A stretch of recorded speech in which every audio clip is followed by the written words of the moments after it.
இந்த ஒரு சில வார்த்தைகளுக்கு பின்பு பல்வேறு ரகசியங்களின் சாரத்தை விளக்குகின்றார். மரண காலத்திலும் எந்த மனிதன் என்னையே நினைத்து கொண்டு சரீரத்தை உடலை துறக்கின்றானோ அவன் என்னையே அடைகின்றான். அப்படின்னா என்ன அர்த்தம்னா, மரணம் ஒரு பெரிய கொந்தளிப்பு, ஒரு பெரிய பயம், ஒரு பெரிய அச்சம். அடுத்து என்ன நடக்க போகுதுன்னு தெரியாது. அந்த மாதிரியான ஒரு அச்சம் அது பொங்கி கிளம்பும் பொழுது இதெல்லாமே இருள துவங்கிவிடும்.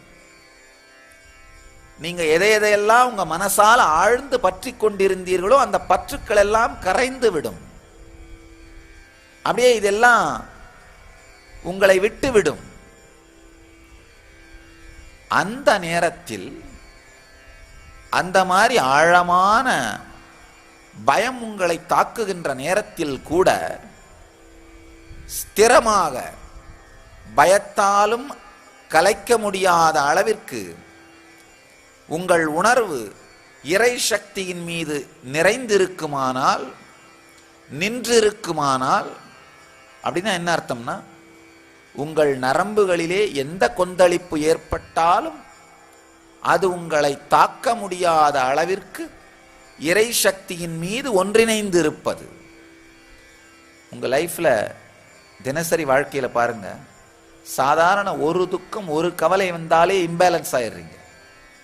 உங்களுடைய மனம் பிறழ்ந்து விடுகிறது, இம்பேலன்ஸ் ஆயிடுறீங்க.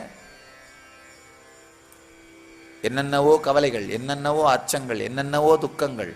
இது நடக்குமோ அது நடக்குமோ அது நடக்குமோ அது நடக்குமோன்னு உடனே நரம்பும் என்னாகும், டயர்ட் ஆயிடும். வெறும் கவலையாலேயே டயர்ட் ஆகிற ஒரே மிருகம் மனிதன் மட்டும்தான். துக்கமே வர வேண்டாம், துக்கம் வந்து விடுமோன்ற எண்ணம் வந்தாலே போதும், என் வாழ்க்கை முடிந்து விட்டது.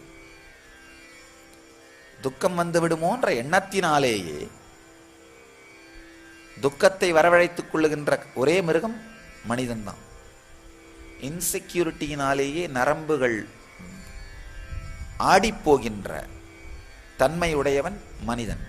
இந்த நரம்புகள் ஆடிப்போகிற தன்மை இருந்ததுன்னா நிச்சயமாக மரண காலத்திலே இறை சக்தியோடு ஒன்று இருக்க இயலாது, இறை சக்தியோடேயே இருந்துவிட இயலாது. ஆனா யார் மரண காலத்திலே இறை சக்தியோடேயே ஒன்றியிருந்து அந்த உணர்வோடேயே உடலை விடுகிறார்களோ, அப்ப என்ன அர்த்தம்னா, உடலையும் மனதையும் தாண்டிய உணர்விலே தன்னை நிறுத்திக் கொள்வது. புளியம்பழம் மாதிரி ஓடும் உள்ளிருக்கும் சதையும் ஒட்டாமல் உதிர்ந்த நிலை.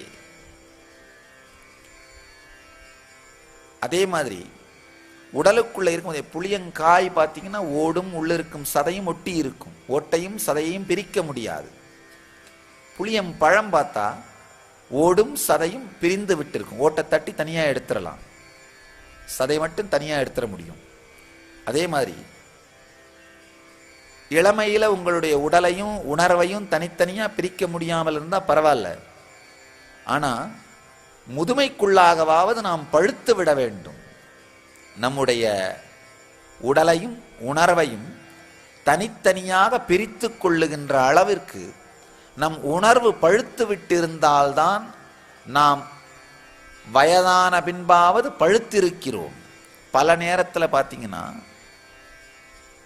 காலம் கடந்த பின்பும் பழுக்காமல் காயாகவே இருப்பவர்கள் தானும் கசந்து மற்றவர்களுக்கும் வாழ்க்கையை கசப்பாக்குவார்கள்.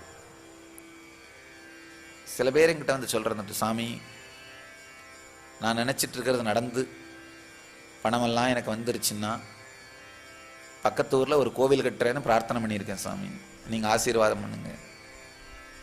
நான் சொன்ன நினைச்சிட்டு இருக்கிறது என்னன்னு சொல்லுங்கய்யா. இல்லை என் பூர்வீக சொத்து எனக்கு வரணும், அது வந்துடணும். இல்லை அது எப்படிப்பா வரும்? இல்லை எங்கள் மாமியார் மண்டையை போட்டால் தான் வரும்.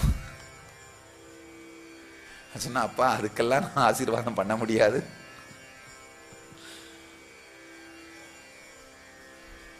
இந்த பிரச்சனைகளுக்கு காரணம் என்னன்னா, வயதான பிறகும் அவர்களாலும் அதை விட்டுவிட முடிவதில்லை.